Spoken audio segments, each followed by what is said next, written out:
अस्सलामुअलैकुम, इसका हाल है? ठीक ठाक होंगे इंशाल्लाह। मैं ठीक ठाक हूँ। आपकी होस्ट मेरा भी तो प्लीज़ मुझे आपने देखा माशाल्लाह मैंने कपड़े दिए हुए थे बच्चों के, तो ये देखें सिले हुए माशाल्लाह। तो ये देखें स्टार सूट मैंने इसके बच्चों को सिलवा रही हूँ।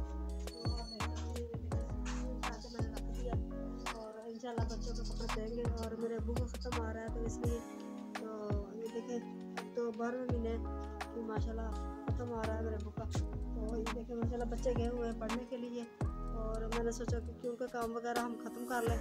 और देखें गैस वगैरह नहीं होता तो हम शापर वगैरह हम जला लेते हैं। ये देखें और सिलेंडर वगैरह कभी कभार देखें हम सब्ज़ी भी लेके रहते हैं तो आपको सब्ज़ी दिखाते हैं। देखें हम आलू गोभी बना रहे हैं। मौसम बहुत प्यारा है माशाल्लाह, धुंध वगैरह। ये देखें आलू गोभी है, तो आलू है और गोभी है, आप देख सकते हैं।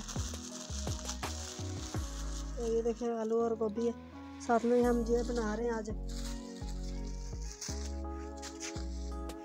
तो मौसम माशाल्लाह बहुत प्यारा हो गया और सर्दी आ चुकी है क्योंकि सर्दी का मौसम है। अब तो सर्दी हल्की है अभी तो आपने ज़्यादा से ज़्यादा मुझे लाइक करना, शेयर करना, सब्सक्राइब कर देना। ये देखें सिलेंडर वगैरह इधर भी ये हम इधर सब्ज़ी वगैरह बना लेते हैं और आप देख सकते हैं। देखिए माशाल्लाह तो ये कमरा भी हमारा। ये देखिए बच्चे सोए हुए हैं तो मैं तस्बीह पा रही हूँ सुबह की नमाज़ पढ़ के। तो प्लीज़ आपने मुझे ज़्यादा से